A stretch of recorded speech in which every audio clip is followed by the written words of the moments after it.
السلام علیکم دوستو، انسائیڈ بائی معظم فخر میں خوش آمدید۔ وزارت داخلہ پنجاب نے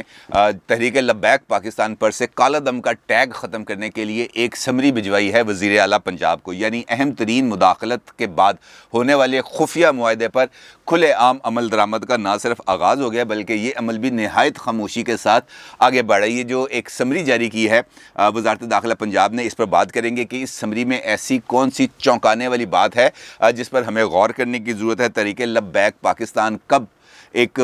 عام سیاسی جماعت کے طور پر دوبارہ منظر عام پر آئے گی اور پھر انتخابی عمل میں پاکستان کی پالیٹکس کے اندر حصہ لے گی؟ مفتی منیب کی صورت میں کیا کوئی نئی سیاسی انٹری ہونے جا رہی ہے؟ کیونکہ ان کے جس طریقے سے ایکٹیویٹیز بڑھ رہی ہیں اس سے مختلف حلقوں کے اندر یہ خیال پیدا ہو رہا ہے کہ پاکستان میں چونکہ نئے الیکشنز کے حوالے سے باتیں شروع ہو چکی ہیں اور اس صورت کے اندر ایک نئی پراکسی کی یقینی طور پر کسی نہ کسی جگہ پر کوئی تیاری کی بات ہو رہی ہے، اور مفتی منیب شاید ایسی ہی کوئی پراکسی مستقبل میں بننے والے ہیں۔ حافظ سعد رضوی صاحب کا کیس تھا آج لاہور ہائی کورٹ میں، اور اس کا کیا فیصلہ ہوا اور حافظ سعد رضوی صاحب کب تک رہا ہوں گے، اس ساری صورتحال پر بات کریں گے۔ لیکن اس سے پہلے بات کرتے ہیں جناب عمران خان صاحب کی، وزیر اعظم پاکستان، جنہوں نے آج ایک اور بیان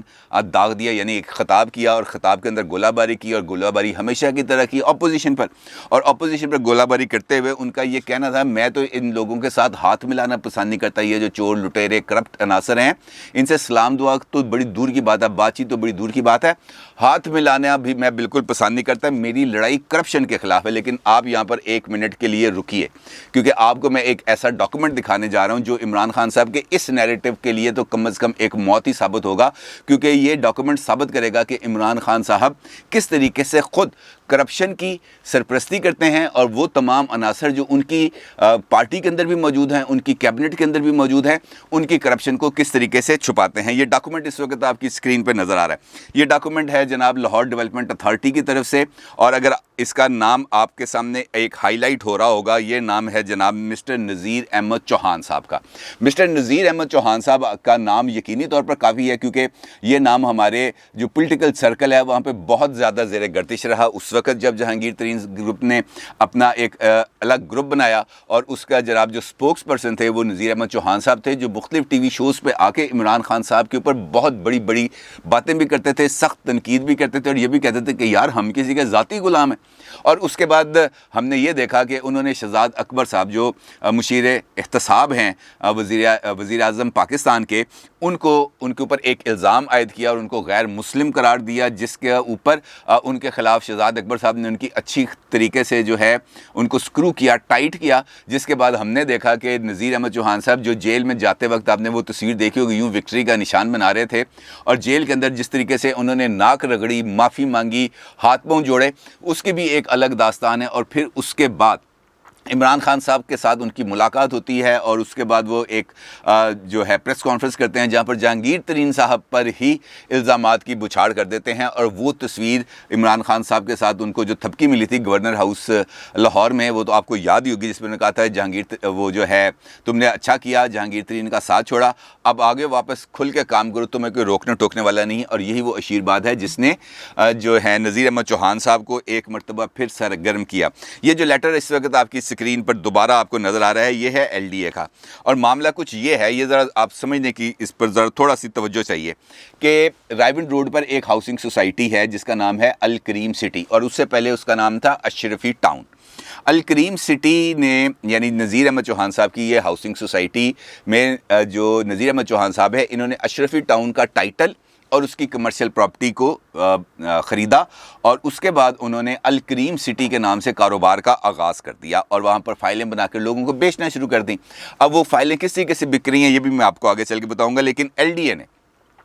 کے پاس جب اطلاعات پہنچی کہ وہاں پر کوئی بہت بڑا گھپلا ہو رہا ہے، گھپلا اس وجہ سے ہو رہا ہے کہ وہاں پر تھے 1616 پلاٹس جو تمام کے تمام رجسٹری اور انتقال پہ تھے، یعنی اگر کسی نے وہاں پہ پلاٹ لیا تو اس کو رجسٹری بھی ملی اور اس کو انتقال بھی ملا، اور اسی طریقے سے وہ جو رہائشی پلاٹس تھے وہ بک گئے۔ اب جب انہوں نے چارج لیا، انہوں نے وہاں پر اپنا الکریم سٹی کا بورڈ لگایا، وہاں پہ ایک کنٹینر سٹی کو بسایا، تو اس کے بعد وہ تمام لوگ جنہوں نے رجسٹریاں کرائی ہوئی تھیں اپنے نام پر، انہی کے پلاٹوں کے اوپر فائلیں بنا کر انہوں نے نے بیچنا شروع کر دی. شکایت ہوئی LDA کو اور LDA نے اس معاملے کا نوٹس لیا. نوٹس لینے کے بعد نذیر احمد چوہان صاحب کو شو کاز نوٹس جاری ہوا, ایک نوٹس جاری ہوا, دوسرا نوٹس جاری ہوا, تیسرا نوٹس جاری ہوا. نذیر احمد چوہان صاحب وہاں پر پیش ہی نہیں ہوئے, اور نہ ہی یہ جو ان کی الکریم سٹی ہے یہ LDA نے اس کو منظور کیا, جس کے بعد LDA نے اس پورے ہاؤسنگ جو ان کا پروجیکٹ تھا اس کو کالا دم بھی قرار دے دیا اور ایک استغاثہ یعنی ایک درخواست بھجوائی رائیونٹ سٹی تھانے میں, اور ان سے یہ کہا کہ نذیر احمد چوہان کے خلاف ایک FIR درج کرو لوگوں کو دھوکہ دینے, فراڈ کرنے اور جعل سازی کرنے کے الزام میں. لیکن وہ دن اور آج کا دن نذیر احمد چوہان صاحب کے خلاف FIR جو ہے نا SHO تھانہ رائیونٹ سٹی وہ درج نہیں کر سکا. اور اس کی کیا وجوہات ہیں؟ یقینی طور پر جو سیاسی اثر و رسوخ ہے وہ ہمارے جو پولیٹیکل قیادت ہے وہ استعمال کرنا جانتی ہے, لیکن اس کے اندر جو نقصان ہوا وہ عوام کی پبلک پراپرٹی کا. دوسری جانب وہاں پہ جو لوگ رہائش پذیر ہیں ان کے پاس یقینی طور پر بجلی, پانی اور سیوریج وغیرہ کی جو فیسلٹیز ہیں وہ اویلیبل تھیں, اور وہاں پہ جو لوگ تھے ان کے بجلی کے کنیکشنز کو کٹوایا گیا اور ان کی سیوریج کو بند کیا گیا, یہ کرنے کے لیے کہ یہ جو پلاٹ ہم نے بیچے ہوئے ہیں, یہ جو ہم نے فائلیں بیچ رہے ہیں اس کے اوپر, آپ یہ جگہ خالی کریں تاکہ ہم یہ آگے جو فائلیں ہم نے بیچی ہوئی ہیں یہ ہم آگے سے اس کو اپنے کاروبار کو آگے بڑھا سکیں, اور لوگوں کے اوپر ایک دباؤ بڑھانا شروع کر دیا. بجلی کاٹی, آپ کو پتہ ہے گرمیوں کے اندر اگر بجلی کٹ جائے تو کیا صورتحال ہوتی ہے, اور سردیوں کے اندر گیس کٹ جائے تو کیا صورتحال ہوتی ہے. اس صورت کے اندر لوگوں کو مجبور کیا گیا کہ وہ سرکاری بجلی استعمال کرنے کی بجائے الکریم سٹی سے بجلی کا کنیکشن لیں, اور اس کنیکشن کے عوض 35 روپے پر یونٹ نذیر صاحب کے جو جیب خاص ہے اس کے اندر منتقل ہوں. یعنی جو اوپر سے بھی یعنی پرائم منسٹر کی طرف سے بھی ان کے جو دائیں بائیں بیٹھے ہوئے ہیں, چاہے وہ خسرو بختیار ہیں, چاہے وہ عبدالرزاق داؤد ہیں, چاہے وہ اور کوئی شخصیات ہیں, وہ انہوں نے بھی اپنا لوٹ مار کا بازار گرم کیا ہوا ہے. اور اوپر سے چونکہ پرائم منسٹر کہتے ہیں, جب وہ اپوزیشن میں تھے, جب وہ کنٹینر پالیٹکس کرتے تھے, وہ یہ کہتے تھے کرپشن اگر اوپر سے ختم ہو جائے تو نیچے خود بخود ختم ہو جاتی ہے. اب چونکہ اوپر بھی کرپشن کا بازار گرم ہے, رنگ روڈ اسکینڈل کے اندر زلفی بخاری کا نام آیا, کسی قسم کی کوئی انکوائری نہیں ہوئی, کوئی کیس درج نہیں ہوا, ایک اینٹی کرپشن کے پاس گیا معاملہ اور اس کے بعد رفع دفع. اسی طریقے سے شیخ رشید احمد صاحب نے جو اپنی زمین بیچی, اسی وہ جو بنا تھا وہاں پر رنگ روڈ کے ساتھ جو ایریا جو انٹرچینج, وہاں پہ انہوں نے بھی بیچ دی. ان کے بھی ہاتھ پاک صاف, جو پیسے کمانے تھے وہ کما لیے. اسی کے ساتھ ساتھ وہاں پر جو توقیر شاہ صاحب تھے, جو زلفی بخاری صاحب کے عزیز ہیں, وہ بھی پاک صاف. ہر ایک بندہ پاک صاف ہو سکتا ہے, لیکن شرط یہ ہے کہ وہ عمران خان کی چھتری کے نیچے ہو, اور عمران خان صاحب لوگوں کے میں آ کر برملا اپنی پاک دامنی کا, اپنی امانت کا, اپنی دیانت کا چرچا بولتے رہیں, اور اس کے علاوہ کوئی حال نہیں. اب دیکھیں عمران خان صاحب نے کل خطاب کیا, لوگوں کو لالی پاپ دیا, اور وہ ساتھ ان کا جو اثر تھا تقریر کا وہ اسی لمحے ختم ہو گیا جب یوٹیلٹی سٹورز کارپوریشن کی طرف سے جو اشیاء کی قیمتیں ہیں ان میں اضافے کا اعلان کر دیا گیا. اب جو خطاب کیا آج انہوں نے اکیڈمی آف لیٹرز کے اندر, وہاں پر ان کا یہ کہنا تھا, جس طرح میں نے آپ سے گزارش کی کہ میں ہاتھ ملانا پسند نہیں کرتا, کیونکہ میری لڑائی ہے کرپشن کے خلاف, اور جو کرپشن کے خلاف میری جو لڑائی ہے اس کے اندر میں ہر ایک قربانی دینے کو تیار ہوں. میری دوستیاں تھیں دونوں طرف, لیکن میں نے اپنی ان دوستیوں کو قربان کیا. تو سوال یہ پیدا ہوتا ہے کہ وہ تمام شخصیات جو اس وقت ان کے دوست ہیں, جو اس وقت ان سے فیض یاب ہو رہے ہیں, جو ان کی حکومت کے ثمرات کو سمیٹ رہے ہیں, ان کے خلاف کیا ایکشن لیا جائے گا یا کیا ایکشن لیا جا سکتا ہے. کیونکہ جو معاملات ہیں وہ میں نے آپ کو بتایا کہ یہ صرف ٹپ آف دی آئس برگ ہے. یہ ایک ڈاکومنٹ مجھے مل گیا جو میں نے آپ کے ساتھ شیئر کر دیا. نہ جانے ایسے اور کون سی شخصیات ہیں جو اس حکومت کے سائے تلے عمران خان صاحب کی پاک صاف قیادت, صادق اور امانت کے وہ جو ان کو جو سرٹیفکیٹ ہیں اس کے نیچے بیٹھ کر لوگوں کا سکون, لوگوں کی روزی, لوگوں کی ساری زندگی کی جمع پونجی چھین رہے ہیں. ان کا کوئی پرسان حال نہیں, اور یہ ہے وہ دو عملی جس کا اس وقت ہماری حکومت, ہماری عوام, ہمارا معاشرہ, ہمارا ملک اس کا شکار ہے. اب ایک دوسرا لیٹر ہے جو میں آپ کی خدمت میں پیش کرنا چاہتا ہوں. یہ لیٹر ہے جناب ہوم منسٹری پنجاب یعنی وزارت داخلہ پنجاب کی طرف سے, اور یہ لیٹر جاری ہوا ہے 3 نومبر کو. اس کے اوپر تاریخ لکھی ہوئی ہے, اور اس کے اوپر جو لکھا ہوا ہے, جو اس کا سبجیکٹ ہے وہ یہ لکھا ہوا ہے ریکویسٹ فار ریووکنگ پروسکرپشن ابلیگ بین آن تحریک لبیک پاکستان. یعنی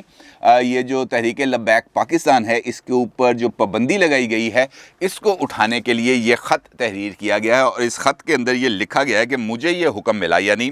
یہ جو سیکشن آفیسر ہیں کیبنٹ 3 کے عادل عمر ان کی طرف سے یہ لیٹر جاری ہوا اور ان کا جو پہلا جملہ ہے وہی غور کے قابل ہے کہ مجھے یہ حکم ملا کہ اس معاملے کے اوپر میں یہ سمری موو کروں اور لہٰذا اس ہدایت کی روشنی میں میں یہ سمری موو کر رہا ہوں. لیکن انہوں نے اپنے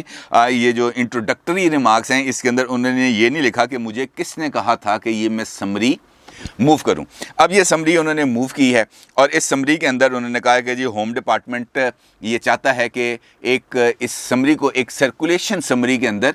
کنورٹ کیا جائے اور جو تمام وزراء ہیں پنجاب کیبنٹ کے بشمول وزیر اعلیٰ پنجاب وہ اس سمری کے اوپر اپنی رائے دیں اور رائے دینے کے بعد 3 دن کے اندر اس سمری کو واپس بھیجا جائے وزارت داخلہ پنجاب کے پاس تاکہ اس سمری کو آگے فیڈرل گورنمنٹ کے پاس بھیجا جائے اور فیڈرل گورنمنٹ بھی اسی طریقے سے ایک سرکولیشن سمری کے ذریعے تحریک لبیک پاکستان کے اوپر جو پابندی ہے جو جس طرح اس کو ایک بینڈ آؤٹ فٹ قرار دیا گیا ہے اس میں ان کو ریلیکسیشن ملے اور یہ ریلیکسیشن اس سمری کے تحت ان کو مل سکتی ہے. ساتھ ہی اس سمری کے اندر جو دلچسپ بات ہے وہ یہ لکھی گئی ہے کہ اگر 3 دن کے اندر کسی بھی کابینہ کے رکن کی طرف سے جواب نہیں ملتا یعنی وہ نہ ہاں کہتا ہے نہ کہتا ہے نہ کوئی اعتراض لگاتا ہے نہ توثیق کرتا ہے تو از خود یہ بات تصور کر لی جائے گی کہ جو وزیر صاحب ہیں وہ اس سمری کے حق میں ہیں اور ان کے ووٹ کو یس کا ووٹ کنسیڈر کیا جائے گا اور وہ یس مانتے ہوئے ہم اس سمری کو بھجوا دیں گے جناب حکومت وقت کے پاس یعنی فیڈرل گورنمنٹ کے پاس جو اس پر اگلا فیصلہ کرے گی. اب یہ جو صورتحال جو معاملہ جس وقت چل رہے ہیں یہ میں نے آپ کو سمپل یہ 2 مثالیں دی ہیں جس سے ثابت ہو رہا ہے کہ ہمارے ملک کا نظام کیسا ہے اور کیسا چل رہا ہے اور کس طریقے سے چل رہا ہے. اسی طرح ہمارے جو مفتی منیب الرحمان صاحب ہیں ان کا ایک انٹرویو سامنے آیا. وہ انٹرویو دیا انہوں نے ایک معروف ویب سائٹ ہے انڈیپینڈنٹ اردو. اس انڈیپینڈنٹ اردو کے اندر انہوں نے ایک مرتبہ پھر اس بات کا اعتراف کیا کہ حکومت اور تحریک لبیک کے درمیان ثالثی کا کردار ادا کرنے کے لیے انہیں پیشکش کی گئی تھی اور پیشکش کس کی طرف سے کی گئی تھی یہ آپ بھی بہت اچھی طریقے سے جانتے ہیں جو انہوں نے قبول کر لی. ان کا یہ کہنا تھا اس انٹرویو میں کہ مذاکرات سے قبل حکومتی وزراء دھمکیاں دے رہے تھے کہ طاقت کا استعمال کیا جائے گا اور ان کا خاتمہ کر دیا جائے گا. اور اس معاملے کو ذکر کرتے ہوئے وہ آگے یہ فرماتے ہیں کہ جب میری army chief general Qamar Javed Bajwa صاحب سے ملاقات ہوئی تو میں نے ان سے کہا کہ آپ پاکستان کی تاریخ کو پیش نظر رکھیں کہ ماضی میں بھی ایک ایسا آپریشن کیا گیا تھا اور یہ آپریشن کیا گیا تھا لال مسجد کے حوالے سے اور وہ تمام وزراء جو رات تک یہ کہہ رہے تھے حکومت پر دباؤ ڈال رہے تھے حکومت کو ملامت کر رہے تھے کہ آپ نے لال مسجد کے حوالے سے کوئی کارروائی نہیں کی وہاں پر دہشت گردی کا اڈا بن گیا ہے سینٹر آف دی سٹی کے اندر یہ والی کارروائی ہو رہی ہے. اور جب رات کو لال مسجد کے خلاف آپریشن کیا گیا تو یہی تمام سیاسی شخصیات اگلے دن حکومت پر تنقید کر رہی تھیں کہ آپ نے معصوم لوگوں کا خون بہا دیا. تو انہوں نے یہ کہا کہ یہ جو سیاستدان ہیں یہ پتلی گلی سے نکل جا دیں گے لیکن آپ پھنس جائیں گے آپ پر یہ بوجھ آئے گا اور آپ یہ بوجھ کیسے اٹھائیں گے کیونکہ آج تو آپ وردی میں ہیں اور کل کو آپ نے ریٹائر بھی ہونا ہے تو یہ ایک ایسا داغ ہے جو لگ جائے گا اور آپ اس کو ہٹا نہیں سکیں گے. اور مفتی منیب صاحب کے بقول کے army chief general Qamar Javed Bajwa صاحب نے ان کی اس بات کو تسلیم بھی کیا اور یہ کہا کہ جناب آپ بالکل ٹھیک کہہ رہے ہیں. اب یہ معاملہ یہ جو بات میں نے آپ سے کہی ہے یہ صرف ایک چھوٹی سی مثال ہے لیکن اس کو بات کو آگے بڑھانے سے پہلے میں آپ کو ایک اور انٹرویو کا حوالہ دوں گا. یہ اس جو مذاکراتی ٹیم ہے جو لے کے آئے تھے کراچی سے مولانا بشیر صدیقی صاحب کو بھی اور مفتی منیب الرحمان صاحب کو بھی وہ تھے عقیل کریم ڈیڈی صاحب اور ان کا بھی کل ایک انٹرویو ہوا اور وہ کامران خان صاحب نے کیا اپنے شو پہ آج جو ہے ان کا دنیا کامران خان کے ساتھ. اور اس کے اندر جو AKD صاحب ہیں انہوں نے بھی بڑا ایک دلچسپ بات کی. دلچسپ تو خیر نہیں اس کو کہنا چاہیے. انہوں نے جسے ہم کہہ سکتے ہیں بے حسی کی انتہا کر دی. وہ اس طریقے سے کہ جب ان سے پوچھا گیا سوال ہوا کہ جناب یہ کیسے ممکن ہوگا کہ وہ تمام افراد چاہے وہ پولیس کی طرف سے جاں بحق ہوئے ہیں چاہے وہ TLP کی طرف سے جاں بحق ہوئے ہیں وہ اموات کو ہم نظر انداز کر کے کیسے آگے بڑھ سکتے ہیں. تو اس پر AKD صاحب کا یہ فرمانا تھا کہ جناب یہ جانیں تو گئی ہیں دونوں طرف سے گئی ہیں پولیس والوں کی طرف سے بھی گئی ہیں TLP کی طرف سے بھی گئی ہیں لیکن ہمیں ان اموات کو نیشنل انٹرسٹ کے اندر وسیع تر مفاد کے اندر بھول کے آگے بڑھنا چاہیے. یعنی وہ تمام لوگ جو جان سے گئے 8 یا 10 لوگ ان کی جان کی کوئی قیمت نہیں. ان کے بچوں کی جو یتیمی ہے اس کا کوئی معیار نہیں، اس کو جانچنے کا، اس کو پرکھنے کا، ان کی تکلیفوں کا اندازہ لگانے کا ہمارے پاس کوئی پیمانہ نہیں ہے۔ کیا ریاست نے یہ ذمہ داری لی ہے کہ وہ 8 افراد کی اور ان کے پسماندگان کی جو کفالت کریں گے؟ نہیں، بالکل نہیں لی۔ ابھی تک تو میری نظر سے ایسی کوئی چیز نہیں گزری، لیکن اگر آپ کی نظر سے گزری ہو تو یقینی طور پر ضرور بتائیے گا۔ ایسا معاملہ کچھ نہیں ہے، لیکن یہ بے حسی ہے، یہ ناانصافی ہے۔ چاہے جان پولیس والوں کی گئی ہو، چاہے جان ٹی ایل پی والوں کی طرف سے گئی ہو، جان ایک گئی ہے اور ہر ایک جان کی ایک قیمت ہے، اس کی ایک ویلیو ہے، اس کی ایک اہمیت ہے جس کو نظر انداز نہیں کیا جا سکتا۔ اور ایسے بیانات دے کے نیشنل کیریئر کے اوپر آ کر یہ صرف ان جاں بحق افراد کے لواحقین کے زخموں پر نمک پاشی کے علاوہ اور کچھ نہیں۔ خیر، اب بات کرتے ہیں مفتی منیب الرحمان صاحب کی، کیونکہ یہ بات جب سے وہ ایکٹیو ہوئے ہیں یہ بات سامنے آ رہی ہے کہ شاید پاکستان کے اندر ایک نئی پولیٹیکل اینٹی مفتی منیب الرحمان کی صورت میں نہ صرف سامنے آ رہی ہے بلکہ مستقبل میں ممکن ہے